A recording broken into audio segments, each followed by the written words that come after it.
40 minutes. So, and we ain't even done with the question. But this is what we here for, like for real. Because I want people to understand that my mission was never to. It's always been pure. My mission was never to bash my mama, but my mission was always also to tell my truth and to get this out for me because I'm tired. Right. I'm tired of operating from an inauthentic place. Mm-hmm. I'm tired. I can't keep doing it. I can't keep hiding. I can't be your fig leaves, Eve. I can't be. I can't keep hiding stuff for you. And whatever helps. Whatever helps anybody else. To be perfectly honest, and I'm not even saying this just to be saying, I'm saying it because it's true. She had that conversation with me about my tattoos and all of this, and I told her this is how I tell my story. Well, you could write a book. I said, you wouldn't like that. No. You wouldn't like that any more than me getting the tattoos. And I've mentioned this before, but she brought it up again. Mind you, how horrible of her. I'm in the emergency room because I had a wreck. I'm on some good meds. I'm sitting up there hurting in a wheelchair in the middle of the emergency room. I'm going to ask you this while you're a little limpy. Hey, what, girl? What you mean? You gonna take advantage of me?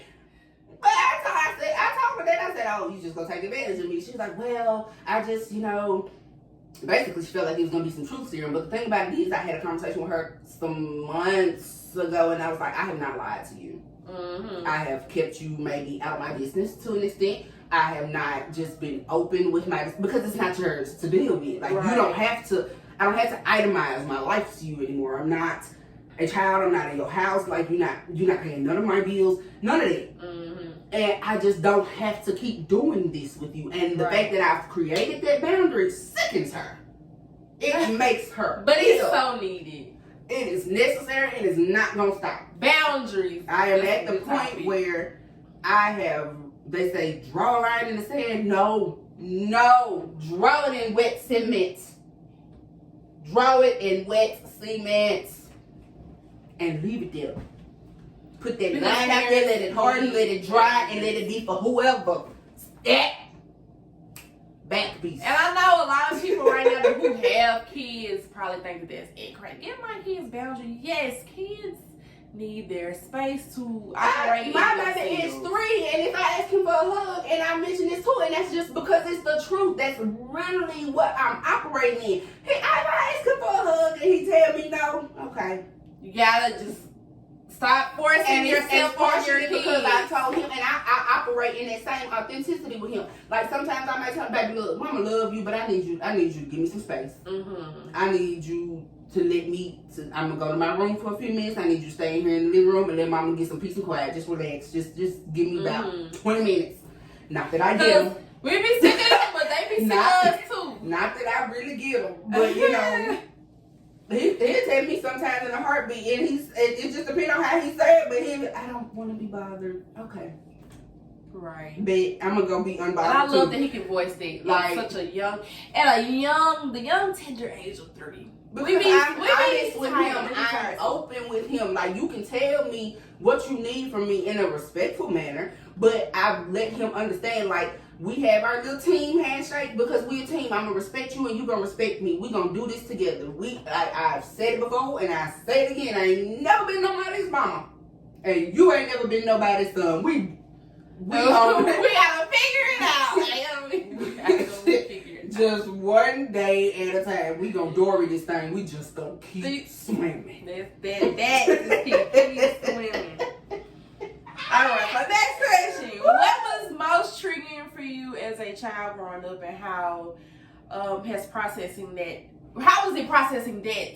as a child? Most triggering for me as a child.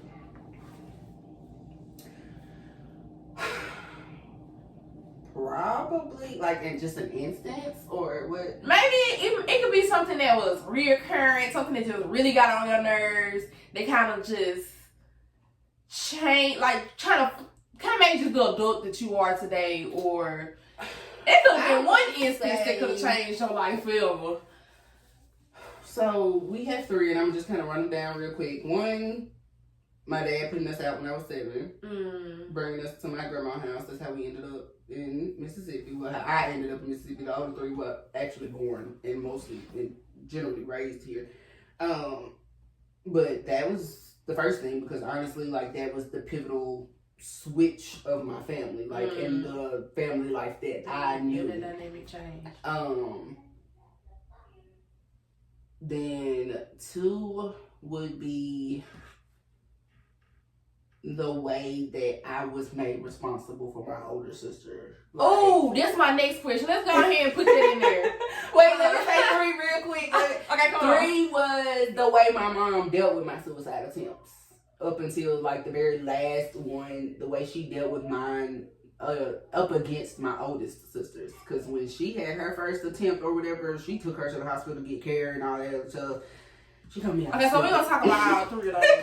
But let's start at the one with the youngest child issues. Like, how was that carrying the weight of your siblings before you? Because I know horrible. I know they had a lot going on, but it could be a lot on somebody who is maybe the oldest or the youngest, but specifically the youngest in your case.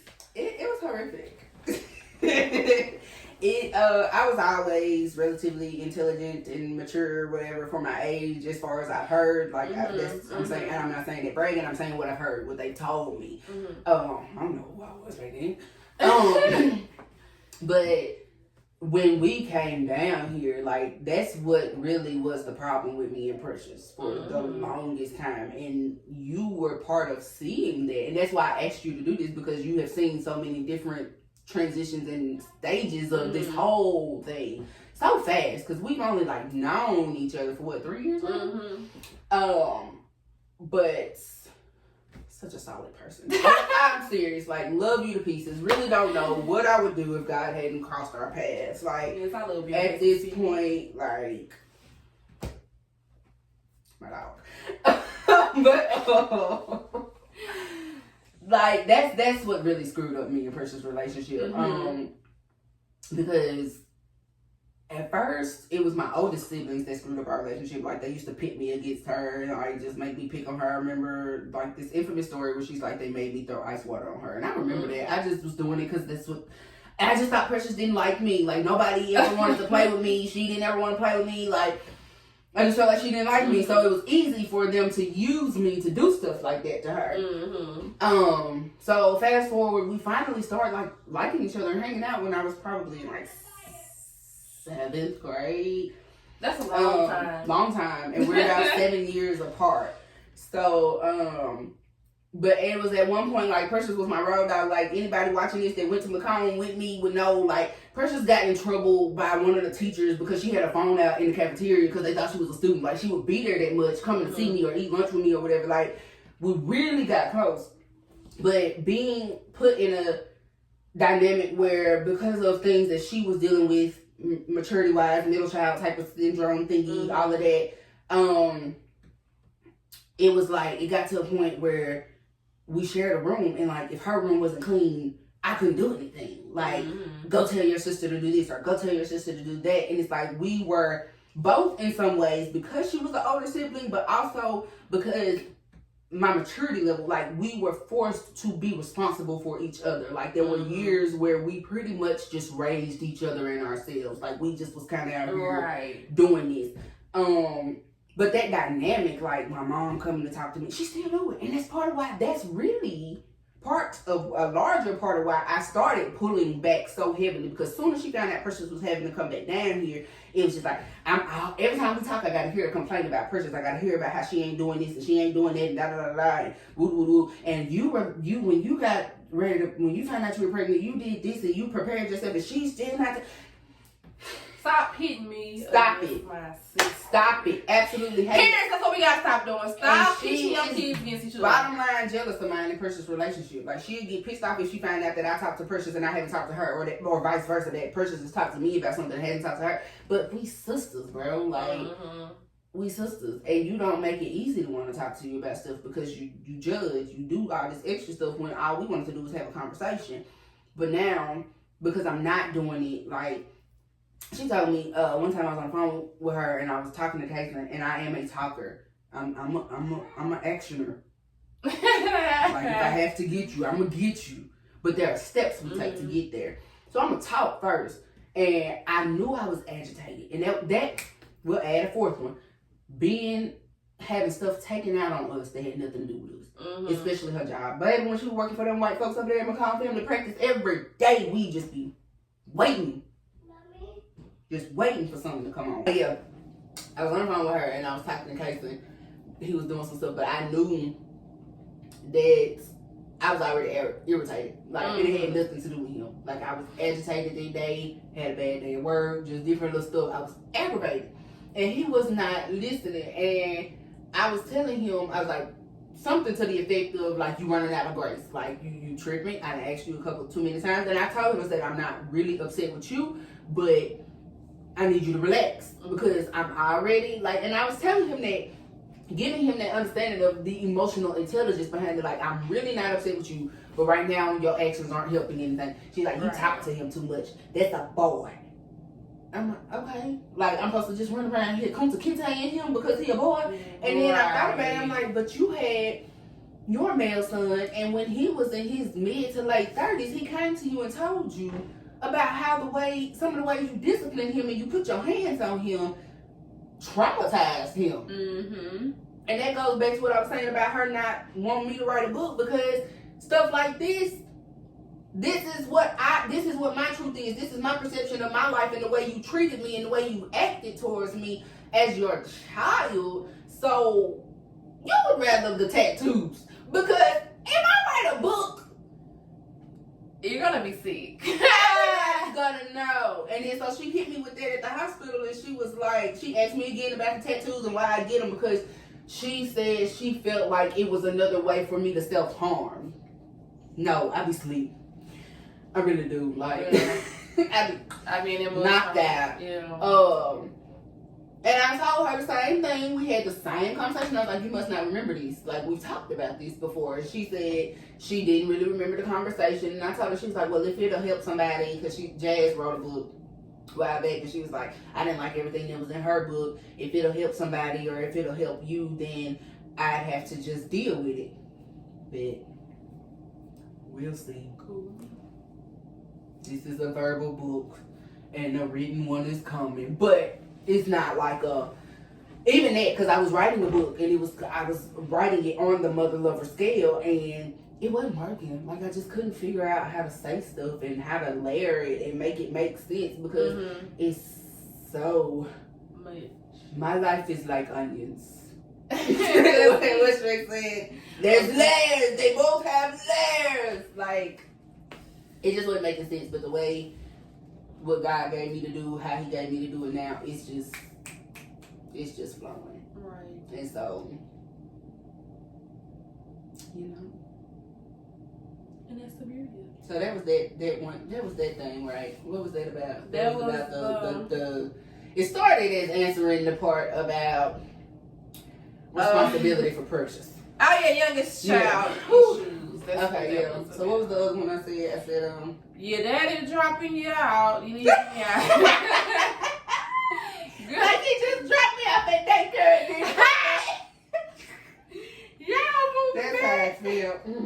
I ain't gonna lie. And then it was another one after that.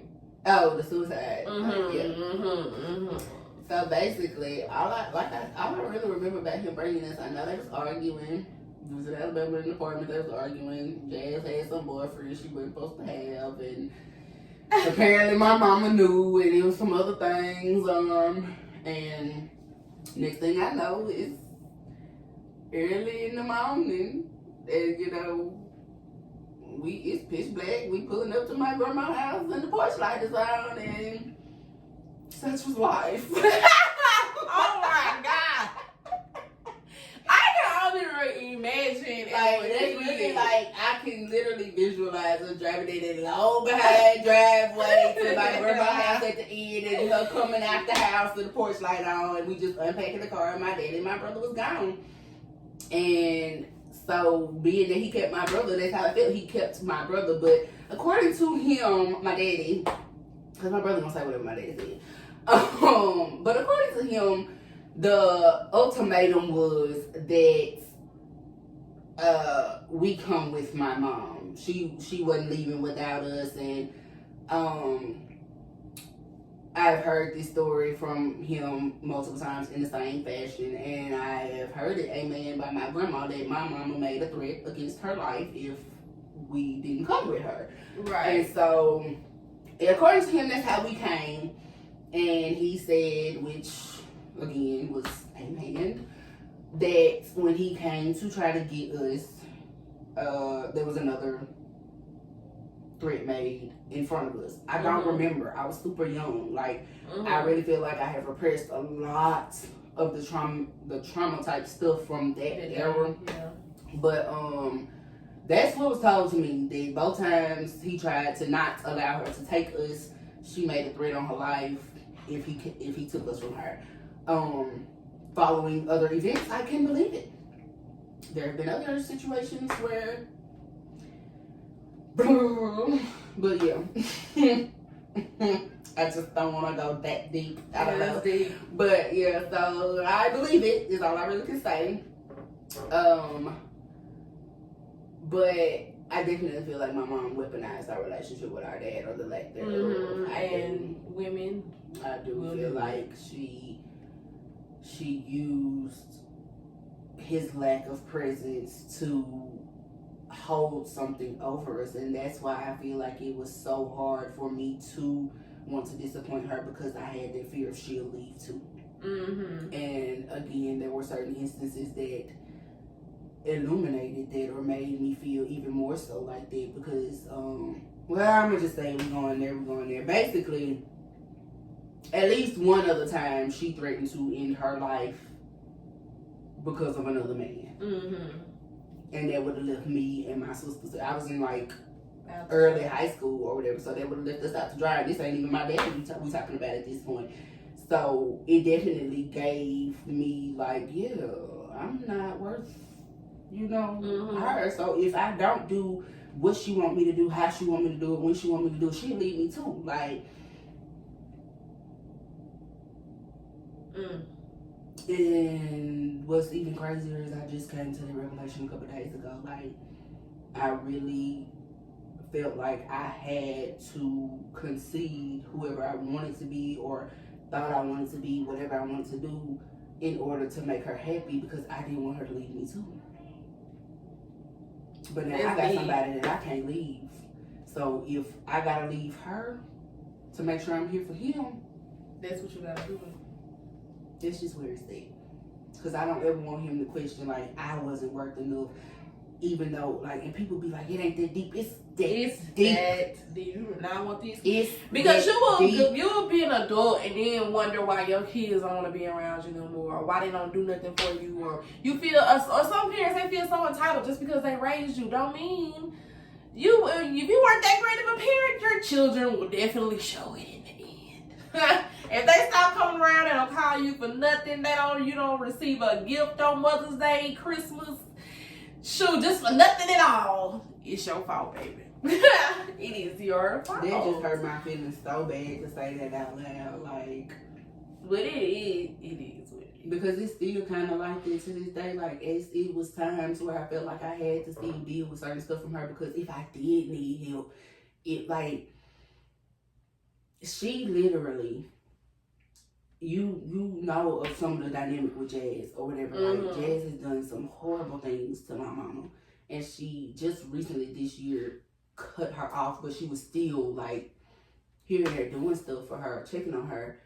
And the one time where she did something to me and Precious, which was the whole the child I love situation, I think we talked about that.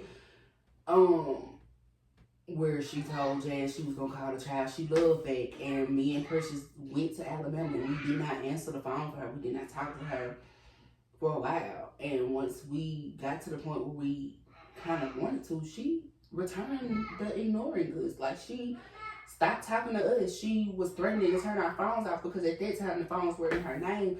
And it was just like, you, out of all the stuff that she done to you, you always held her close.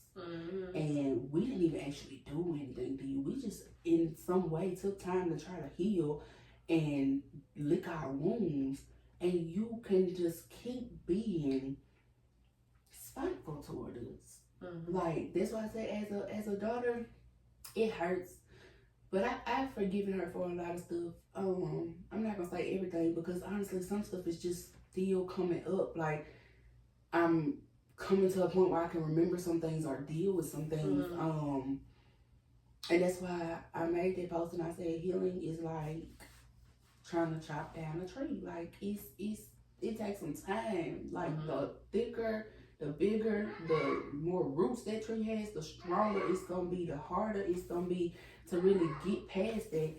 But that hurts. Like, that I gotta compromise myself in order to have my mama. And you shouldn't have to do that. That's why I'm so happy you got your journey in Christ going, because once you find that wholeness and that peace in Him, it don't matter what nobody else do, what your kids do, what your parents do. Like, yes, as long as you hold with saying me have full blown panic attacks in the middle of the store at work because of just having a conversation with my mama, like, it's something that was supposed to be simple. Like, and it's tough. And this is why I made a podcast, because we're dealing with some difficult situations as children with our parents, and sometimes as parents with our children. So anything to like just help you see it through, this is why we have these talks. Because she has to see it through. We've all had to see it through from one side or another. Maybe you haven't had kids yet, but taking that time to reflect on things that have happened with you, just even when just when you get a bit of remembrance, to take those memories and see how it connects to who you are now, it really plays a big part in healing and being able to move forward, and especially having a relationship with Christ too. Just keep that glue, just to keep you going. Okay. Next question. But that was all my questions. Yeah, that was all my questions, and we delved into some crevices there. Maybe. Yes, I tried to hit the highlights, trying to hit the high points, because they did take us to a lot of places. And it did. It even took me to other questions that I had. But if you want to add anything in there, that I might have missed. But those are things that I do remember, and I think that was important to touch on. I just feel like the biggest thing about all of it is the center of all of it really is Christ, and finding God for yourself and having something to hold on to. Because if I didn't have something to hold on to, like, this whole process as far as my spiritual journey, I would say probably really started when Jay got killed. And I still don't talk about that too much publicly, just because, which I might have to eventually, I don't know, because I know that people gonna look at me crazy when I say some of the stuff I have to say. But again, it's just my truth. But a lot of people don't went through it though. I really started seeking God. Like, if I had not started seeking God in that moment when that prick hit me, when that tap on my shoulder came, when that boy got killed, I would be somewhere off the rails. Do you hear me? Because I grieved Jay more than I grieved my daddy. Because like I said earlier, like, my daddy wasn't even hardly in my life. And by the time he passed, we had only had, or started really gaining a relationship for about a year or so. And he was already real sick. So I had questions even then, like, are you trying to rectify our relationship because you feel like it's going to rectify you there? Or is it just genuinely something you wanted and you want to make sure it's done before you go? But, like, Jay was part of my life for 7 years almost. Like, day in, day out. I'm with this boy. Like, we gonna see each other at some point every single day. And so when he was gone, living in that house where he would come spend the night with me and come see me, and passing his mom in them house and all whatever else, like, that was was I couldn't walk the aisles in Walmart without remembering something that happened between us. I couldn't, and you know me and my shows. I couldn't watch certain stuff. I couldn't listen to certain stuff. Like if I didn't have God, and I tell anybody to this day, I feel like this the moment or a situation where I feel like I encountered an angel, because it was a lady in Walmart and I ain't never seen her again. Never seen her again. Didn't know who that woman was. But she, you know how sometimes people will just come up to you and they'll mess around and just drop a word like, God just told. And she came up to me, she said, I don't know what you're dealing with, but I can see it on you. And that's why that's where I pulled Feel, Heal, Live from, because she was like, whatever it is, baby, you go through it how you need to go through it. You don't let nobody tell you what this process is gonna look like. And now I think about it, like right now, in this moment, she wasn't even just talking about grieving Jay. She was talking about my process. She was talking about my journey in life, in Christ, in God. She was just talking about everything. My life is mine. She was telling me that's even big, and I never thought about it till literally just now. That she didn't even mean just grieving him, but that word right then was the catalyst for me to just go ahead and say, you know what, God, I can't do without you. I was in church more than I had ever been. I went to church every Sunday for probably 3 months after he got killed. Every Sunday. I was on that altar. I was screaming. I was crying. I sat in the tub and in the dark, and I just screamed. And I just cried to the point where sometimes Precious would just leave the house with the twins just to give me space, because she knew I was holding stuff in because they were around. And the girls was like 4 then. So that if I hadn't listened, if I hadn't answered that call, if I hadn't listened to the Holy Spirit when he said, go to God in that moment, because that's when this really all started. When I've done some things in between there, like it's some things that's happened, I've regressed and whatever else. But one thing about it is, I understand a lot more when they say, when I look back over my life. When I look back over my life, and I think things over.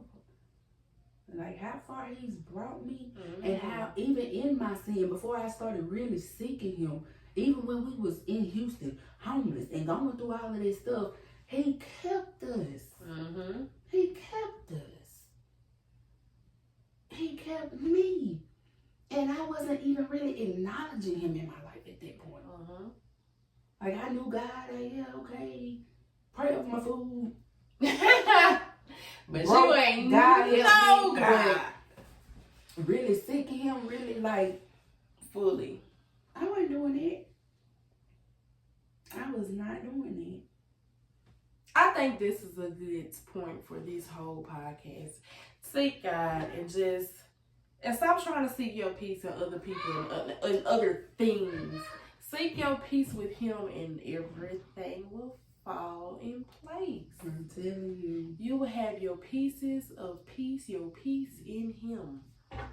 And if you want to get your pieces of peace, you follow me on Instagram. Because I got a couple for you. It is okay to let these broken relationships go with your parents if it is not working. With anybody. With anybody. It's for anybody. You need to seek anybody. him first, baby. Seek him first. And it won't even bother you. Whatever you got going on with the other folks, as long as you're okay with that one up there, it ain't even gonna matter. It ain't gonna bother you. And then when they feel your energy and they see your light, hopefully they'll follow it too. That's all you can do. That's all you can do. And that's why I be so okay with stuff lately. Because, man, what? I ain't worried about nothing. What? Long as I know I'm good with him and I ain't out here. What did you say? No, it's not got Baby, don't make me shout up in here. Because yes, that's all you need. That's all you need. And I just feel like it's beautiful though. Like I see a lot more. I won't even say Christian, because we've had that conversation. Like I am a follower of Christ. I believe in relationship, not religion. Yes. So much as anything, but I just love seeing all the people coming back and figuring stuff out. And like it's beautiful. It helps me. And I say this too, like one thing that's been they talk about their removal prayer, and it's for real. It's insane. It's for real. But what I've added to that prayer is for God to not let it be a like wickedness or like a violent type of deal. Like just let it dissolve. Like if it's a stronghold in me that wants to hold on to that person, release me from them. Like or like make them not have the desire to be around me anymore. It don't have to be. I've had plenty of relationships just kind of dissipate, dissolve. It's just not what it was, but I still have love for that person. If I see you, I speak. It's all of it.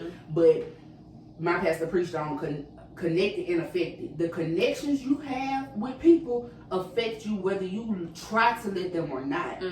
Like they gonna affect you some type of way, and we have to learn to be okay and seek that peace and that strength. You can't just pray that type of prayer and then start questioning God and be like, but wait a minute. No, that's what you said. Look, and he gonna start doing. It's so gonna be surprised.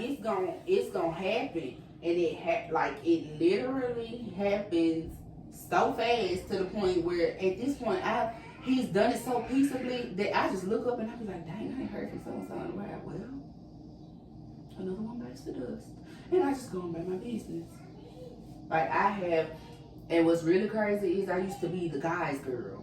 Like I used to have all the homeboys. I didn't have a lot of female friends, and it wasn't because I was fast and loose. But I just didn't gel with the females because I was never that type of female that I was around really. And like now I got you, Bree, a couple other people. Like it's like a handful of us literally that I just trust with me. And that is so beautiful. Like God that's why he's removed and replaced. And one thing else, I ain't gonna say I just as far as this because this is not the last podcast in general. It's just the getting the mother lover purging out. But it's definitely a journey watching God reveal and release. Like giving. Man, when you say yes to God, you gotta be ready to say it a couple times. Yes. 100 of them dozen times. Like it's gonna be moments when you want to kick and scream because we children. At the end of the day, we are God's children, so we gonna act just like children to some extent. And that's why I thank him for giving me that revelation, and I'm able to kind of deal with my own son a little differently. Like, okay, yeah, God, you have to. I know I was just kicking and screaming about something that you told me to do, but here I am and I gotta do it. So he kicking and screaming about something he got told to do. I need to figure out how to give him that certain grace. I like that. Because I've gotten to the point where I understand that it's an honor. Like God got a calling on his life just like he got on mine, and he sat up and decided that I was the one he wanted to give him to. That he trusted me to raise this child up to a point where he could receive the call. Me? Yes, Lord. That's what it's feeling. They say you funny and you are, but me? A big jokester. What do you mean? But seriously, and that goes to why I'm learning to not that peace surpasses understanding. Yeah. Without understanding what her actions are, without understanding how she kept doing the same thing over and over again, I understand that it is what it is. It is what it is. That's my motto throughout life. It is what it is. I just can't understand how she don't have that same beauty. She don't find that same beauty in parenthood, and I don't have it all the time. When you walked up in my house, I ain't had it. I was ready to throw them outside and lock the door. But we all have those issues as parents. We always have to remember how to come back and be grounded in parentness. You know what I'm saying? That's what I'm saying. Like, y'all probably be like, here she go again. It's some big shoes to fill for sure, and especially for somebody who don't want to be a parent, or it's just too overwhelming, or they done made certain mistakes that they feel like they can't come back from, or they don't know how to get in this car and drive it, baby. You gonna lose your way. I swear, parents are gonna make you lose your way. But you gotta remember, what's that old song, Lost and Turned Out? Like, you will lose your way. But God ain't gonna lose us. We gonna be alright. That's the beauty of it all. Like every time it's how we got lost. You mess around and He you gonna get find lost, you, baby. God, you walk away from God. You finally get that GPS back to work. And when he he got circle back long around, he leash. be right there. he He be right where you left him, and that's amazing. Mm-hmm. That's amazing. Well, Cecilia, you done got it up there for me. That's what I came to do. What they be doing on TikTok? I didn't even see what you were doing and I felt it. We're gonna go out there and get my screaming child. Just a recap, this is the last Mother Lover episode of this podcast. Hopefully, we'll catch y'all next time. Get you on the flip side. Bye. What?